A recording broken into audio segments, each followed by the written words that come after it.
Allô? Lui-même. Dis-lui qu'il peut compter sur moi. Allô, Isabelle? C'est moi. Pellatino va être arrêté. Je vais vous annuler tous mes rendez-vous pour aujourd'hui. Non, j'ai pas besoin du dossier. Ouais, c'est ça. Allez, à plus tard. Pellatino, mais tu défends la pègre ou quoi? Toi, t'as rien entendu, d'accord? On se voit toujours ce soir? Quoi, ce soir? Eh ben, tu sais, ce dîner chez ses amis que tu veux me présenter. Je peux te retrouver directement là-bas, si tu veux. Je t'appelle dans la journée.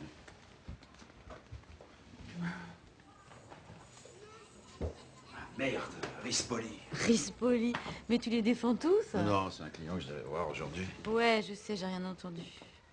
Mais tu viens pas d'annuler tous tes rendez-vous, là? Il passe à l'instruction cet après-midi. Eh ben, tu refiles le dossier à quelqu'un. Ah bah, tiens, il est à toi. Attends. Mais je connais pas l'affaire. C'est un accident de montagne. Prépare-toi tranquillement et Natacha te fera parvenir le dossier. Et moi, je préviens Rispoli que le débriefing de 11h se fera sans moi. Non, non, je travaille pas comme ça, moi. Ah, très bien. N'insiste pas. Personne n'est irremplaçable, tu sais. Et s'il refuse que je le défende? Mais qui ne voudrait pas de toi comme avocate?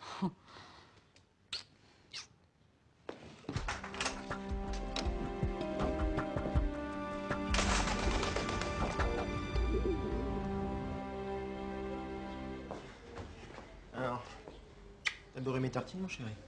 Et oh, on est paxé, mais t'as pas tous les droits. Hein. C'est dingue, hein. On sait pas que ça nous arrivera un jour, d'ailleurs. Et alors, et le lait?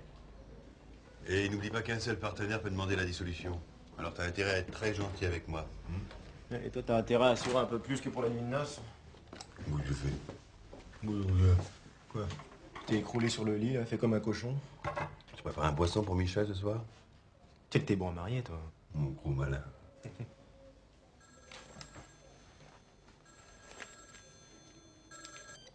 Bonjour, Diane. D'accord, merci. Je vous rejoins tout de suite. Papa vient d'être opéré. Ah, je vais y aller. Ne m'en demande pas plus. À tout à l'heure.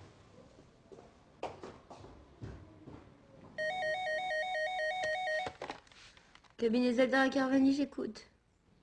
Ah non, désolé, mais Maître Zeldar n'est pas joignable. Non, mais je sais bien, monsieur Laurent. Mais je vous dis que...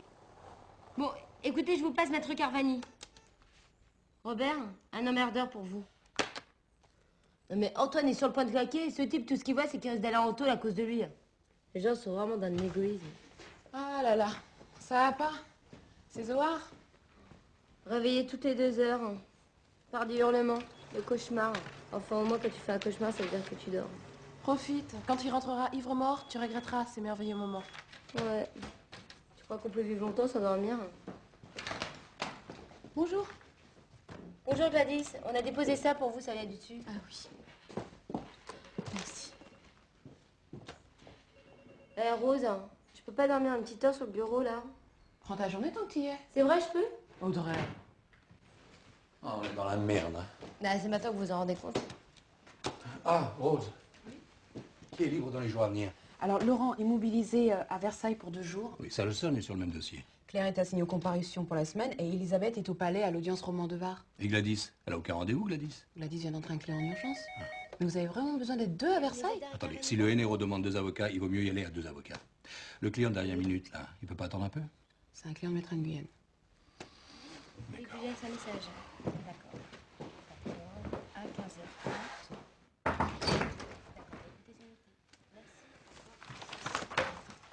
Vous vous croyez où, là? Vous rendez immédiatement ce dossier à Nguyen. C'est plus urgent pour vous. Alors, d'abord, vous me parlez sur un autre ton. Ensuite, j'ai pas besoin de vous pour savoir où sont mes priorités. C'est un ordre. Ah ouais? Écoutez-moi bien, on n'a pas respecté notre engagement vis-à-vis d'un client dont s'occupait Antoine. Si ce client se retourne contre nous, il peut couler le cabinet. C'est ce que vous voulez? Plutôt, ça va être de ma faute si Antoine a 3 grammes de cholestérol. Je m'en souviendrai.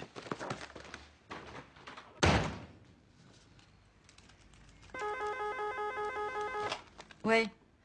Ah d'accord, Audrey, faites-le entrer.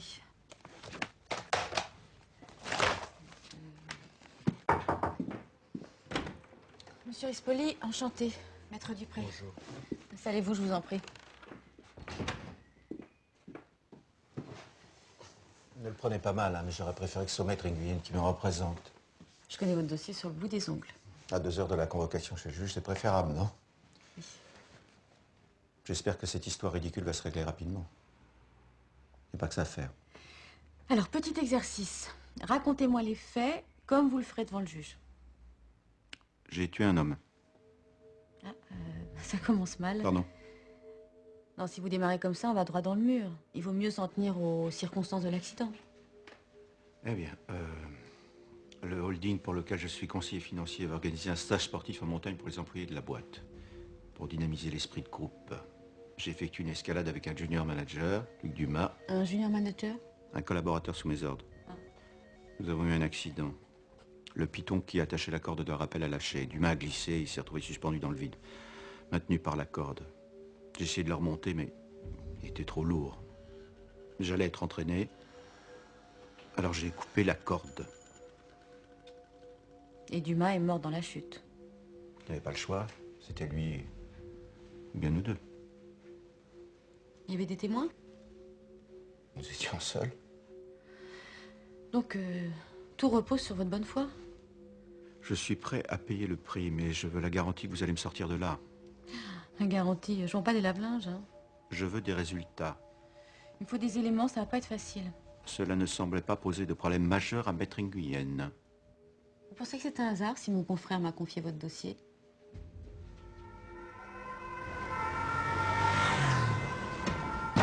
Apparemment, c'est pas trop mal passé. Ouais, ils ont mis 3 ponts sur les artères coronaires. Oh, tu parles. Il paraît que c'était bouché à 70%, tu te rends compte? Bonjour. Je dis bonjour à Michel. D'accord. Oh non, mais laisse tomber, ils l'ont mis en coma provoqué. Pas avant la fin de la semaine. De quoi? Ouais, je vais bien essayer de lui demander, mais enfin, tu sais, à mon avis. D'accord, ok. À tout de suite. Robert, t'embrasse. C'est quoi cette histoire de coma provoqué? Oh, Diane t'expliquera tout ça. Elle est en chambre 601 avec le docteur Lefort. On devrait le sortir du coma en fin de semaine. Oh merde, ça sera déjà reparti. Ah bon? Bah, papa va être déçu. Ah oui, mais... Écoute, je vais essayer de revenir très vite, mais là, vraiment, je peux pas faire autrement. Robert t'a appelé, non? Non? Pourquoi il devait m'appeler? Tu sais, avec l'accident de papa, on est pas mal débordé au cabinet. Déjà qu'avant, c'était pas... Ah voilà, on aimerait que tu jettes un œil sur un ou deux dossiers. Tu plaisantes. Il n'y a pas trop de boulot, c'est juste un jour ou deux. Attends, Laurent, ça fait 2 ans que j'ai décroché. Ça fait 2 ans que je m'occupe de la compta d'une petite exploitation forestière. Je suis complètement déconnectée du truc. Non, mais on ne demande pas de plaider non plus. C'est juste pour débroussailler les quelques dossiers qu'il avait en cours. Non, vraiment, je peux pas. En plus, ça fait 1 an que je suis pas revenue à Paris, j'ai à peine vu ma mère. C'est pas possible. Ouais, je comprends bien. La force Panama. Tu vas toujours dîner ce soir. Ben oui, évidemment. Allez, à ce soir. Ciao.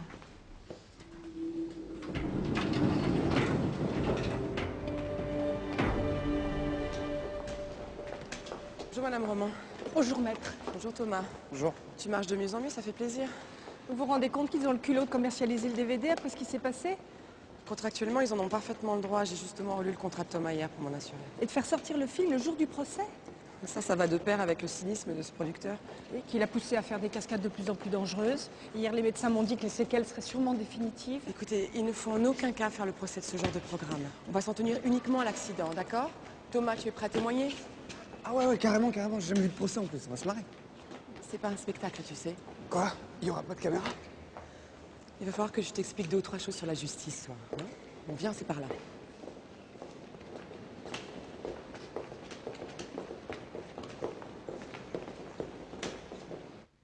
Ça m'intéressait de faire cette émission pour bien m'éclater. Sans mauvais jeu de mots, monsieur le juge. Quels étaient vos rapports avec le producteur, monsieur Devar? Oh, on a eu un bon feeling, tout de suite. Il aimait bien faire la fête, on aimait les mêmes films, la même musique. C'était cool.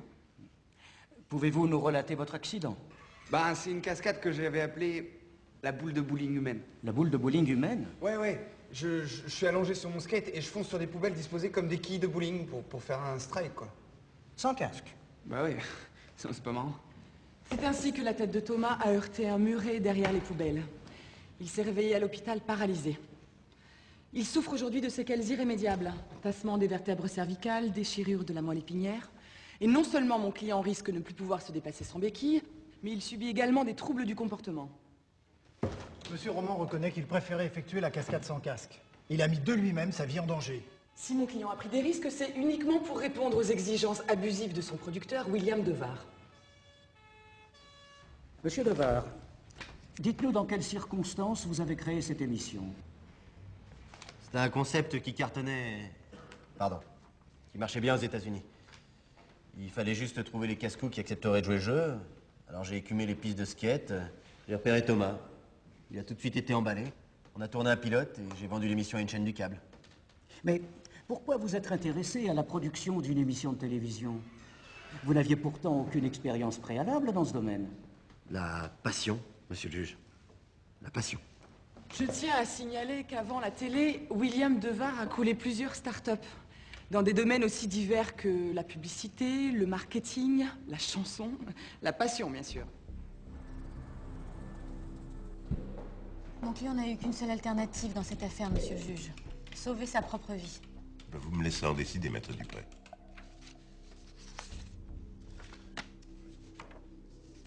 Vous reconnaissez la victime, Luc Dumas? Oui. Il laisse une veuve et un petit garçon. Oui, mon client est parfaitement conscient du drame que représente cet accident. Bien. Parlons de l'accident, comme vous dites. Pourquoi n'y avait-il pas de moniteur avec vous? Nous avions fini notre parcours imposé. Nous voulions sortir des sentiers battus. Ce qui signifie qu'il n'y avait pas de témoin. Non, ce qui signifie que mon client était seul pour essayer de remonter Dumas après sa chute. Vous avez appelé du secours? Évidemment. Et personne ne vous a entendu?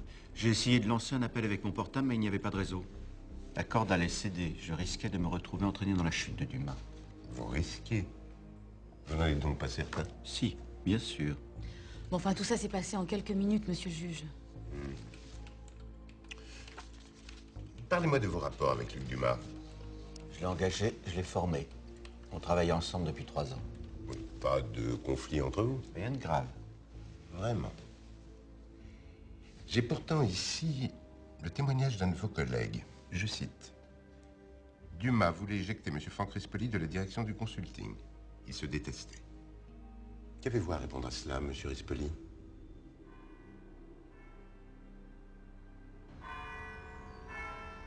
Monsieur Decoff, en tant que réalisateur de l'émission, vous avez forcément assisté à l'accident, n'est-ce pas?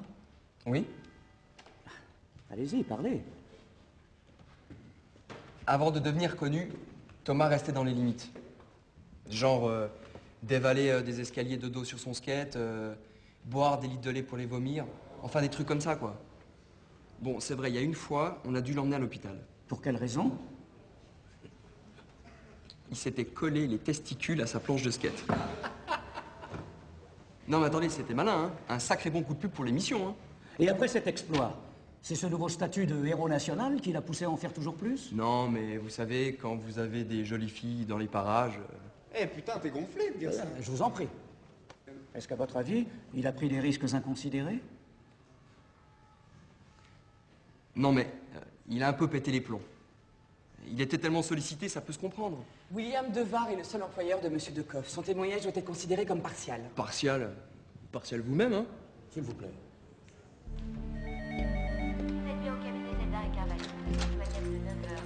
On a de l'aspirine ici? Et de 14h à 18h. À la cuisine, je crois. Le courage de t'attaquer au dossier de papa maintenant, toi? Pourquoi je demande de l'aspirine, à ton avis? Ça va durer combien de temps? 2 heures, non? T'as de l'humour. Je vais annuler mon dîner avec Michel, alors.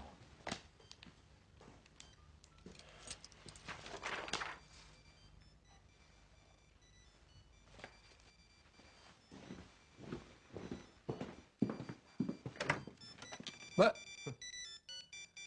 J'y comprends rien du tout. Bon, qu'est-ce qu'il t'a dit, Laurent, ce matin au téléphone?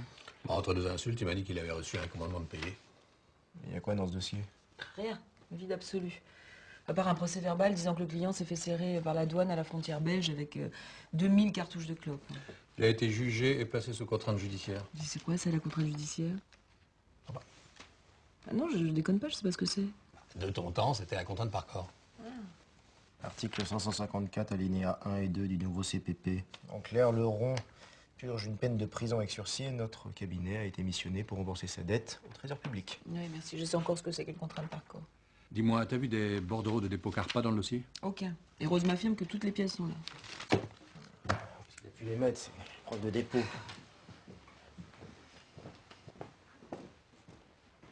Il a dû les laisser quelque part, ces relevés Carpa. Hein?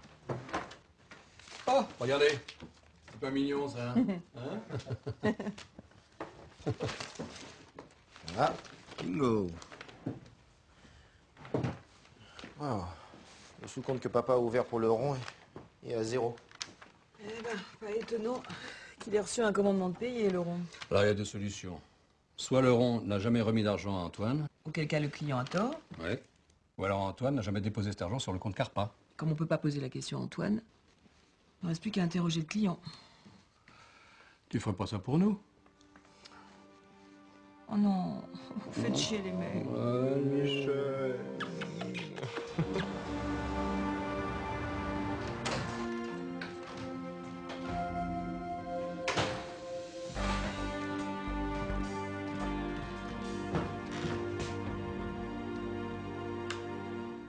Mais qu'est-ce que tu fais dans le noir? Ça va? Je file me changer, je suis déjà en retard. Ah, tu sors? Bah oui, je vois Nadia ce soir. Ah oui. Mais je te l'ai dit au moins 10 fois, Patrick. Ah, je m'en souvenais plus. Bon, écoute, je l'appelle, je reste avec toi. Non, non, vas-y, vas-y. Mais ça me pose aucun problème, je te jure. Je te dis que c'est bon. Bon, ok, je vais me changer.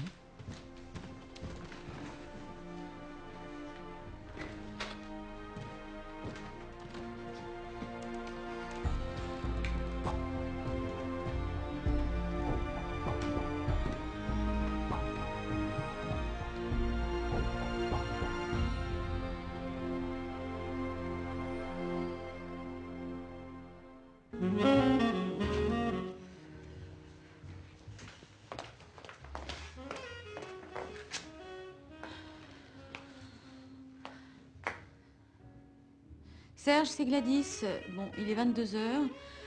Tu devais venir me chercher. Je suppose que le dîner chez tes amis a été annulé. Je te remercie de me prévenir. Sinon, avec Rispoli, ça s'est très bien passé. Enfin, rappelle-moi, je te raconterai. Salut. Putain, quel salaud. Faux chinois en plus.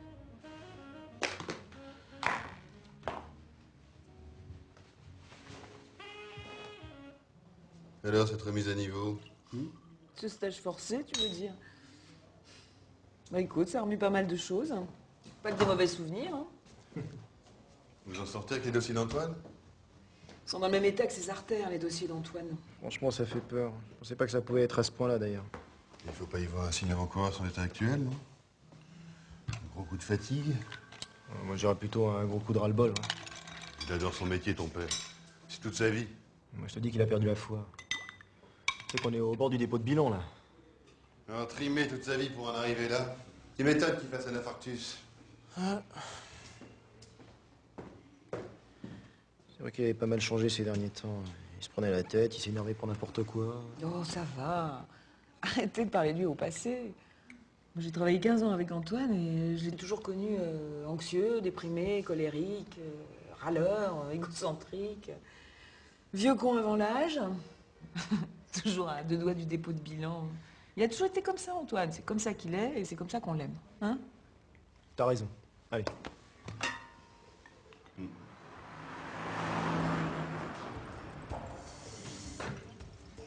Que je parle, que je me taise. Que je sois là ou pas là, de toute façon, ça change rien. Ça fait une semaine que j'ai pas entendu faire une phrase complète. Il sait plus dire que oui, non, rien. Mais il t'a raconté ce qu'il a vu là-bas? Un petit peu, oui. En fait, je crois qu'il fait aucun effort. Tu vois, je crois qu'il se complaît dans son état de victime. Et entre vous, comment ça va? Tu veux dire au niveau de... Ouais. Mais ça vient de qui? De lui. Enfin non, c'est pas vrai, je sais pas. Je supporte plus qu'il me touche, moi. Mais t'es toujours amoureuse?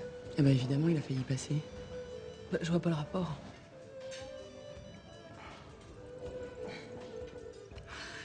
Mais ça n'existe pas, une relation simple, sans histoire. Ça, c'est une vaste question. Quand les canards font coin-coin, est-ce que Sucé s'est trompé? Bah, bien sûr, c'est trompé.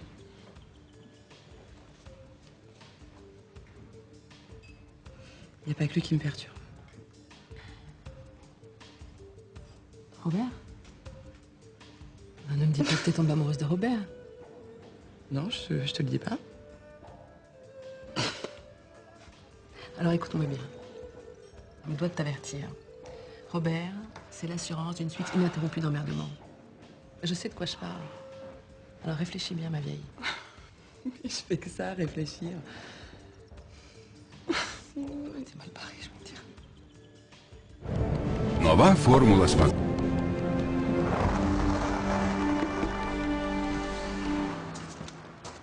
Alors, ça roule? Je me faufile dans les embouteillages, je ne pollue pas. C'est autre chose que votre bulldozer, là. Oui, mais moi j'ai une petite tablette pour mon gobelet. Ah, voilà, je suis battue. Là. Et avec Patrick, ça va? Super.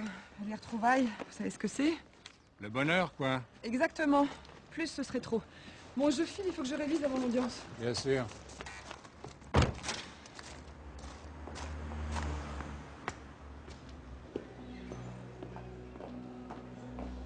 Tous les témoignages font état d'une forte rivalité entre vous et la victime. Votre poste de consultant était en danger. Vous plaisantez? J'avais le pouvoir d'éjecter Dumas rien qu'en claquant des doigts. Ou en tranchant une corde. Plusieurs témoins parlent de menaces que vous auriez proférées envers le Dumas. Jamais de la vie. Lors de périodes d'intense activité, les conflits éclatent, les mots dépassent la pensée. Et c'est d'ailleurs pour apaiser ces tensions que ce stage a été organisé. D'après un membre de la direction, Dumas était pressenti pour vous remplacer. Je suis irremplaçable. La boîte a besoin de moi. Tout le monde sait ce que je vaux. Je comprends mieux maintenant pourquoi on vous décrit comme méprisant et autoritaire. Entendons-nous bien, nous sommes des cadres, pas une bande de vieux copains. Mon job, c'est des résultats, c'est tout. Chacun doit rester à sa place. Oui, je vois. Je vais vous dire ce que je crois. Vous n'avez pas supporté de voir votre secteur menacé par un genou. Et c'est la raison pour laquelle Dumas est mort. Pardon? Ce ne sont que de pures suppositions. Monsieur Rispoli, quelque chose à ajouter? Vous êtes dingue ou quoi? Il m'a cherché. Non mais traiter le juge d'instruction d'incompétent, de fonctionnaire... C'est un constat? Il va tout faire pour vous envoyer aux assises. C'est ça que vous voulez? Vous m'avez demandé des résultats et vous faites rien pour m'aider. En plus, tout indique que vous avez volontairement tué Dumas. C'est ce que vous pensez, n'est-ce pas? Mais on s'en fout de ce que je pense. Dans mon boulot, il n'y a qu'une seule règle, tuer ou être tué. Bon, j'ai pas envie de jouer au chat et à la souris avec vous. Maître Nguyen se fera un plaisir de reprendre votre défense. Au revoir.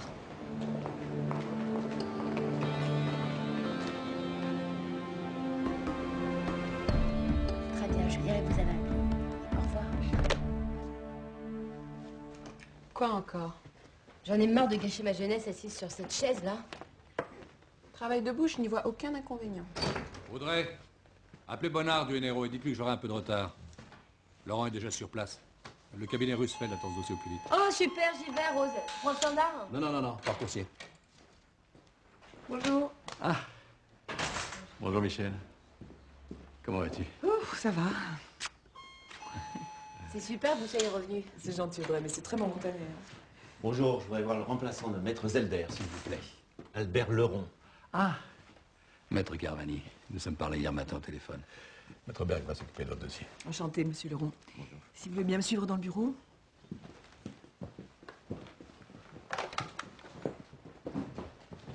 Je vous en prie. Oui, bonjour, Coursier Pidou. Arrête, Thomas. Bonjour, Madame Roman. Bonjour, maître. Bonjour, Thomas. Ça va, Miss Guacamole? Guacamole. Avocat, guacamole. Très drôle, on y va. Tu sais, Thomas, on est là pour toi, hein, parce que tu as eu un grave accident avec des conséquences lourdes. Si tu continues à te comporter comme ça, on va perdre. C'est ce que tu veux? Non, mais je rigolais. Hein. On n'est pas là pour rigoler. Pardon.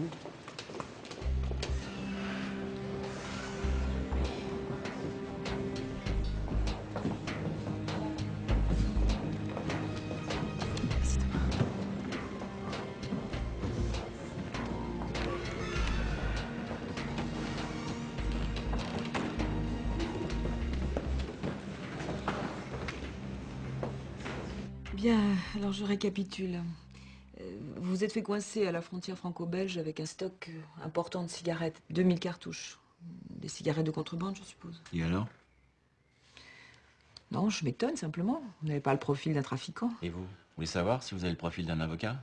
Écoutez-moi bien. Cette affaire a été jugée. J'ai été condamné. On va pas revenir là-dessus, non? Essayez de vous calmer, monsieur Laurent. Je suis là pour trouver une solution à votre problème et ce n'est pas en vous énervant, je vous assure qu'on y arrivera. J'ai été condamné à rembourser 10 000 € au fisc. J'ai remis cette somme à Maître Zelder dans son intégralité. C'était à lui de s'occuper du remboursement via un compte qu'il était censé ouvrir pour moi. Oui, effectivement. Maître Zelder a bien ouvert un sous-compte CARPA à cette intention. Et alors, où est le problème? C'est que ce compte n'a jamais été approvisionné. Vous plaisantez? Hélas, non. Mais rassurez-vous, je suis sûre qu'il y a une explication. Vous devez avoir le talon du chèque que vous avez remis à Maître Zelder. Je suis interdit bancaire depuis la faillite de mon bistrot. Donc j'ai payé en espèces. Vous voulez dire que vous lui avez remis 10 000 € en espèces? Quand on est interdit bancaire, on n'a pas de carte, on n'a pas de chèque. Rien. Le problème, c'est que nous n'avons aucune preuve que vous ayez versé cette somme. Vous foutez de ma gueule, là? Non, attendez. Je ne remets absolument pas votre parole en doute. Vous lui avez remis quand, ces 10 000 € exactement? Exactement, je sais pas, moi, il y a une quinzaine, tout au plus. Ici, au cabinet? Bah oui, si. Oui, effectivement, vous avez rendez-vous le mardi 8. C'est ça, le mardi 8. Mais le mardi 8, c'est le jour de son infarctus. Vous permettez, je passe un coup de fil.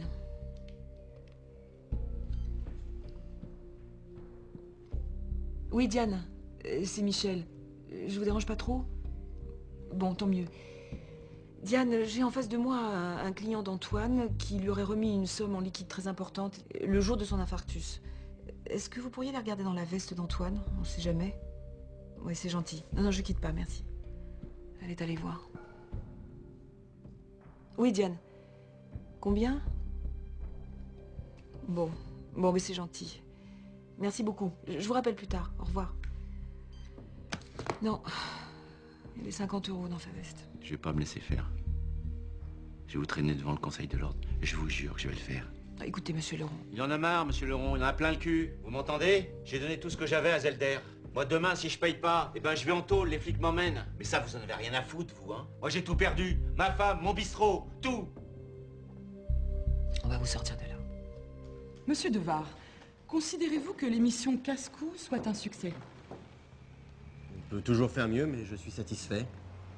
Vous êtes en effet propriétaire d'une villa sur la Côte d'Azur et de plusieurs voitures de sport, il me semble. J'aime le luxe, je ne pense pas que ce soit un crime. Il me semble que ma consoeur digresse, Monsieur le Président.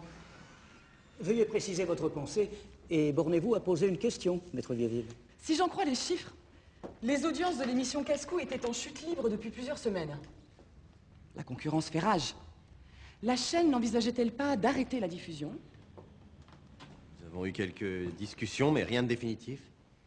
Pour un jeune producteur comme vous, l'arrêt de l'émission aurait été un gros manque à gagner, n'est-ce pas? Difficile pour quelqu'un qui aime le luxe, comme vous nous l'avez précisé vous-même. Ce qui n'est pas un crime, bien sûr. Monsieur le Président, ces insinuations sont scandaleuses. Je tiens simplement à montrer que l'émission est en danger face à une concurrence offrant des images de plus en plus spectaculaires. Monsieur Devar avait donc tout intérêt à suivre la surenchère et à pousser Thomas Roman à braver tous les interdits et à prendre de plus en plus de risques. Merci, Monsieur le Président. Ce que mon client n'a jamais fait. Ma consoeur n'a aucune preuve de ce qu'elle avance. Le témoignage de Sébastien va définitivement faire pencher la balance de notre côté, rassurez-vous. Alors, quelle nouvelle? Si t'espérais un miracle, tu risques d'être déçu. Visiblement, le problème vient d'Antoine. Laurent lui a donné 10 000 € en espèces. Et ils sont où, ces 10 000 €? Ah bah justement, je vais te poser la même question. Et le client, tu l'as senti comment? Sincère. Il est suffisamment désespéré pour se jeter d'un pont. Ah bah c'est positif tout ça. Ah bah là, je vois pas en quoi. Attends, on aurait pu tomber sur un fou furieux procédurier. T'imagines les dégâts qu'il aurait pu causer au cabinet? Ah, oui. Oui, effectivement, Laurent peut pas prouver qu'il a donné les 10 000 € à Antoine. Et comme ça m'étonnerait qu'il ait l'énergie nécessaire pour traîner le cabinet devant le Conseil de l'Ordre, c'est sûr que tu peux dormir sur tes deux oreilles, Robert. Bon, bah, je crois que je vais aller récupérer ma fille et faire mes valises. Hein. Attends, on va pas abandonner ce pauvre type dans la nature. Hein. Il en reste à savoir ce qu'Antoine a fait de la somme. Laurent m'a dit qu'Antoine vivait très mal la crise que vous traversez en ce moment. Le contrôle fiscal? Non, je parlais du découvert à la banque.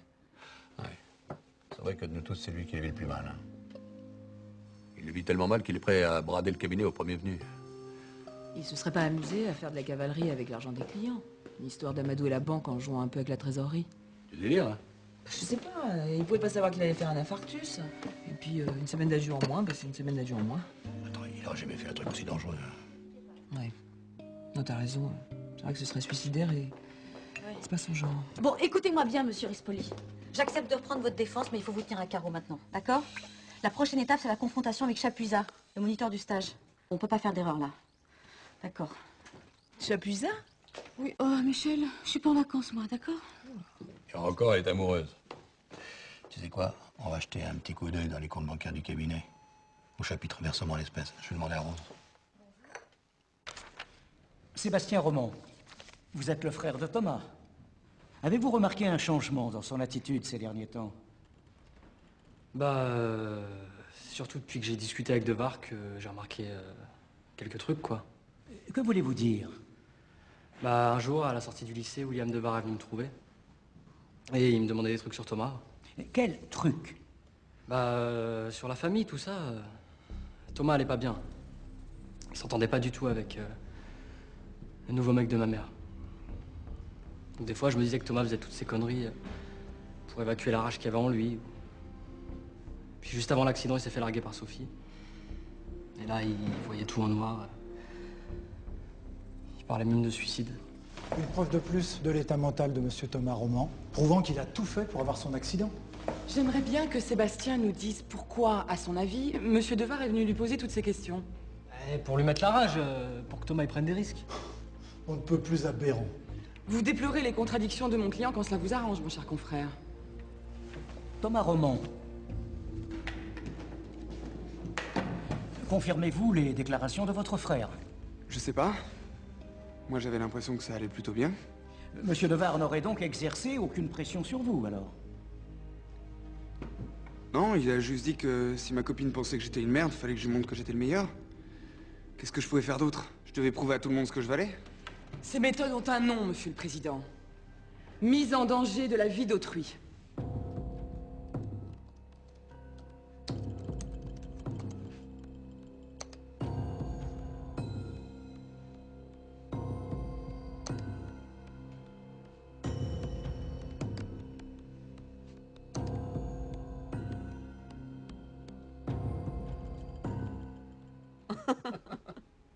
Je t'ai pas dit, j'ai vu Thomas au mariage d'Irène. Ça m'a fait drôlement plaisir.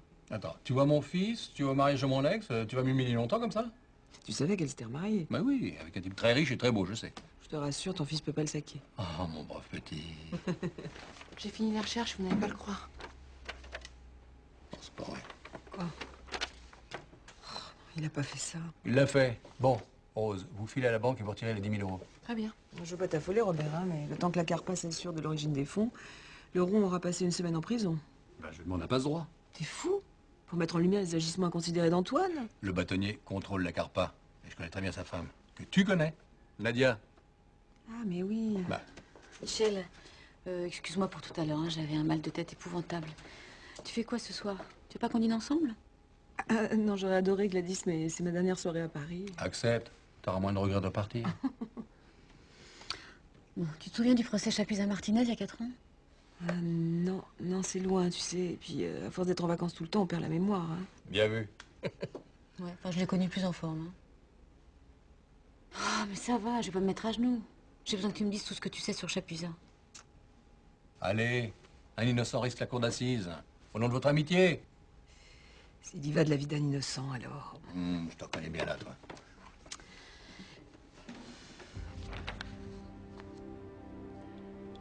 Ce genre d'émission répond aux désirs d'un certain public. Nous n'avons pas à en juger. En revanche, on peut condamner les méthodes d'un employeur qui utilise l'état psychique de son employé pour lui faire commettre des actes dangereux. William Devar a son autorité envers Thomas Roman, un garçon fragile et mal dans sa peau qui cherche des repères face au monde des adultes. Merci, Monsieur le Président. Merci de votre attention et à la semaine prochaine.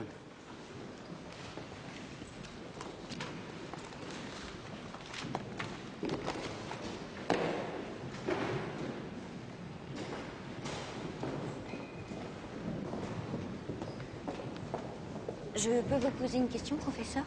Si elle ne concerne pas certains événements récents. Claire, qu'est-ce que vous faites là? Je me suis inscrite en candidat libre. Envie de voir la bête curieuse, c'est ça? Ah non, non, pas du tout. C'était avant de savoir que vous repreniez la chaire d'archéologie orientale. Vous voulez voir ma carte? Non, je vous crois. En tout cas, c'était passionnant. Surtout la partie sur le droit de la famille de l'époque minoénoïtite. Vous venez de le dire sans bafouiller. Vous êtes bien la seule. Vous avez 5 minutes, là, pour parler un peu? Non, parce que j'aurais besoin d'éclaircissements sur certains points. Bon, je vais pas vous mentir, c'est pour briller en société. Ah oui? Oui, bien sûr, oui. Bon, bah super. Dommages et intérêts, préjudice moral, j'en attendais pas tant. Je ne sais pas comment vous remercier, mais j'espère que Thomas va se calmer maintenant. Hé, maman, regarde! Oh non, Thomas! Ouais, c'est bon, je rigole. Très drôle, très drôle. En fait, les Babyloniens n'avaient pas de calendrier. Ils désignaient les années par des événements marquants. Des victoires, des grandes constructions. Ah, bah, ça devait être pratique pour les anniversaires. Je vous ennuie, là. Hein. Je vois très bien que vous n'avez pas du tout envie de parler de ça. Ah, c'est pas faux. On pourrait peut-être se tutoyer, non? Oui. Oui, bien sûr, oui. Moi, j'ai pas eu l'occasion de beaucoup rire ces derniers temps. Hein. Je peux te parler franchement? Bien sûr. Ce que je vis maintenant, c'est pire que la détention. Vraiment? Ouais, Elisabeth fait tout ce qu'elle peut, mais il y a quelque chose de cassé. C'est très con ce que je vais dire, mais peut-être qu'avec le temps... Non, le temps peut pas tout réparer. Il ne recolle pas les pierres des temples qui se sont effondrées. Ah, je suis désolé. Je te mets mal à l'aise. Non, pas du tout. Non, mais je mets tout le monde mal à l'aise en ce moment. Non, non, mais pas du tout. Mais j'aime bien parler avec toi. Ah, c'est Elisabeth. On pourrait dîner tous les trois ce soir, non? Oh non, mais je veux pas vous embêter. Elisabeth? Bah oui, figure-toi que je suis avec Claire.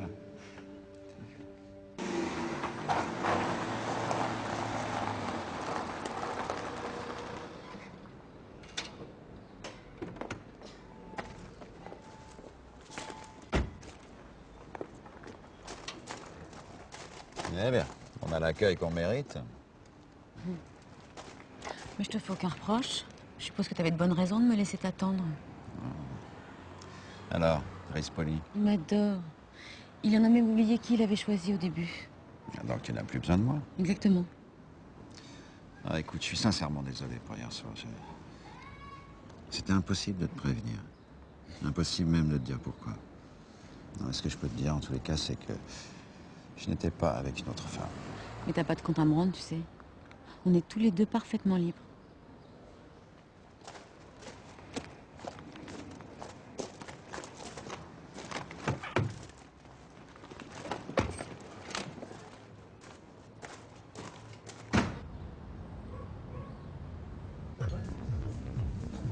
Bonsoir. Salut.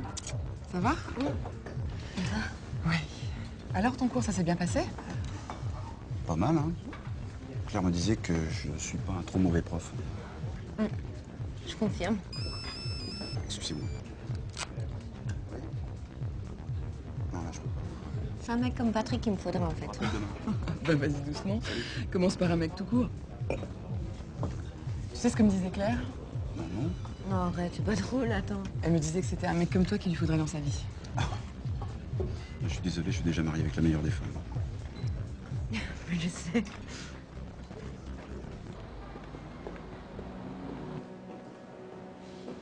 Monsieur Chapuisat, qu'avez-vous fait pendant les quelques heures précédant la mort de Luc Dumas? Comme d'habitude, j'ai demandé aux participants de former des binômes. Rispoli a insisté pour que Dumas fasse la montée avec lui. Au début, Dumas ne semblait pas très chaud. C'était pour qu'on se rapproche. C'est bien pour ça que le stage était organisé, non? J'ai tout de suite senti que Rispoli était en rivalité avec Dumas. Il voulait sans doute lui montrer que malgré son âge, il pouvait encore damer le pion à un jeune. Vous avez quand même laissé mon client et Monsieur Dumas effectuer leur escalade tout seuls. Vous n'étiez pas là lors de l'accident.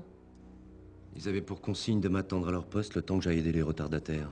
Ils sont partis en vadrouille, ça sort de mes attributions. Comme lorsque vous étiez chez les chasseurs alpins? Monsieur Chapuzat a été impliqué il y a quelques années dans l'accident d'un jeune sous-officier. Exactement dans les mêmes conditions que pour Monsieur Dumas. Les autorités militaires ont classé le dossier sans suite, monsieur le juge. Pas la justice civile. Merci, maître. Et comme un fait exprès après ces autres tragiques événements, Monsieur Chapuzat a quitté l'armée. C'était la fin de mon engagement, pas besoin de remuer la merde pour ça. Surveillez votre vocabulaire, je vous prie. Oui. Oh, la toute belle. Alors, figure-toi qu'Emma ne veut pas me croire quand je lui dis qu'avant je travaillais ici. Bien sûr que si. Et les bandits avaient intérêt à bien se tenir, tu sais. Je suis venue dire au revoir. Et puis accessoirement m'assurer du suivi de la clientèle. Bah, pour le rond, c'est quasiment de l'histoire ancienne. C'est pas vrai. Et le bâtonnier, qu'est-ce qu'il a dit pour Antoine? Il a dit, on sait pas comment on sera quand on aura son âge. En tout cas, on te donne une fière chandelle. Oh, tu parles. C'est rien du tout. J'ai jamais eu l'occasion de te le dire, mais tu sais, je suis pas très doué pour ce genre de choses. Ça fait un grand vide quand t'es parti. T'es gentil. Merci. C'est bizarre qu'il soit rien passé entre toi et moi. Oh là là, il est temps que je parte, moi. Allez, viens, Emma. Je vous raccompagne. Monsieur Chapuzat, est-ce que vous avez utilisé dans ces stages les mêmes méthodes qu'à l'armée? J'ai repris certains procédés, oui. Mais c'est beaucoup plus doux, évidemment. Et vous, monsieur Rispoli, comment avez-vous vécu le stage? Chapuzat voulait qu'on prouve qu'on n'était pas des tapettes. Ce sont ses mots. J'ai tout de suite compris que c'était un test, que je jouais mon poste de consultant sur ce week-end. Attendez, vous avez laissé entendre qu'il y avait un lien entre les résultats des épreuves et la promotion interne dans l'entreprise? C'est le jeu. C'est une mise en condition, c'est pour ça que des boîtes comme Funarax me paient. C'est le système, quoi. Un spécialiste a établi que le matériel utilisé par le moniteur n'était pas du tout adapté au risque qu'il a fait prendre à Monsieur Rispoli et Monsieur Dumas. Bon, j'imagine que Monsieur Chapuzat va nous expliquer que c'est le système qui veut ça. J'ai vérifié le matériel, je connais mon métier. Vous l'envoyez dans mon bureau, dès qu'il arrive. C'est l'affaire Roman qui vous tracasse? Non, non, j'ai gagné, tout va bien. Alors vous pensez à moi? Vous savez que le monde ne tourne pas uniquement autour de vous, Robert. Mais en fait, j'ai réfléchi à propos de vous et moi. N'en dites pas plus. Pour vous, je vais faire la chose que je déteste le plus au monde. Quoi? Attendre.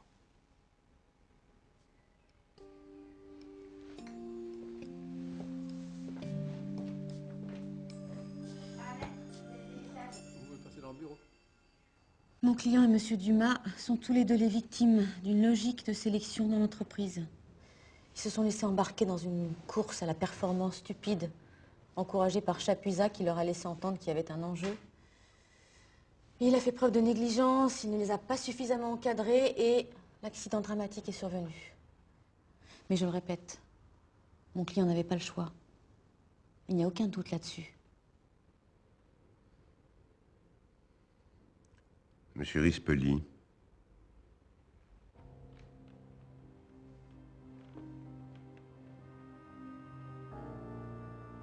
Est-ce que vous pouvez imaginer ce que j'ai ressenti quand j'ai coupé la corde?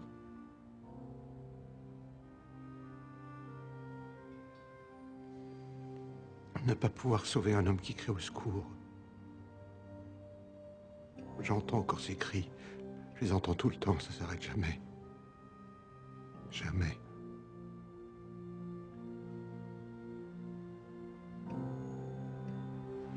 Requalification en homicide involontaire, c'est un bon début, ça. Bon, de toute façon, on n'évitera pas le procès, mais je suis sûre que vous serez relaxé. Comme quoi, la carte de la sincérité, hein. Et Chapuzat? Le juge va le mettre en examen pour mise en danger de la vie d'autrui. Pour votre affaire, c'est parfait, ça. Je m'en fous, ma vie est foutue. Ah, peut-être que cette histoire va changer les mentalités dans votre boîte. Faut pas rêver. Au revoir.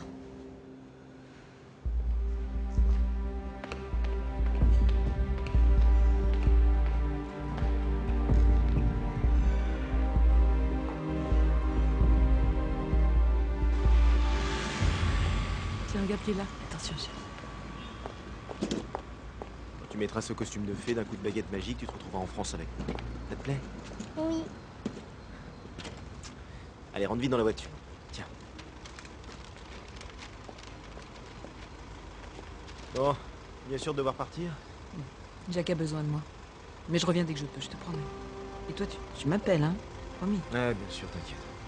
Bon voyage. Merci.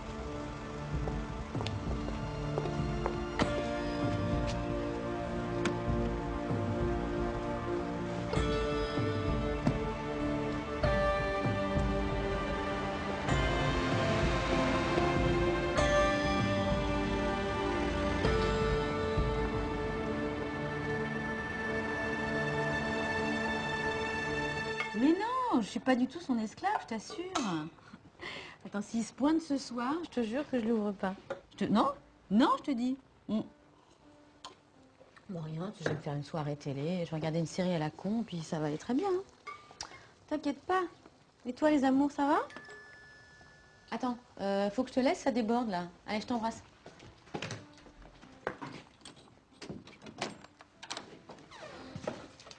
Rouge sang et pleine d'épines. Tout toi.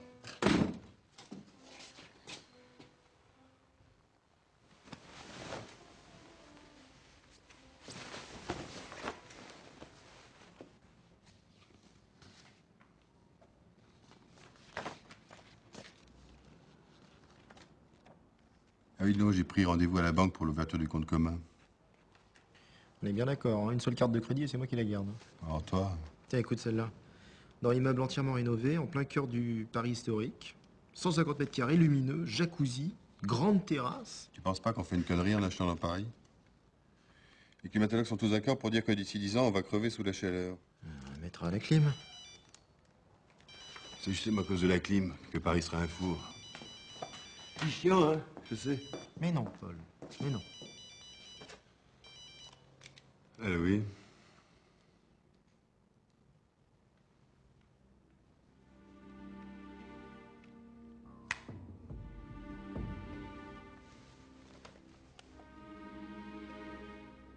Un problème? C'était papa. Maman s'est suicidée.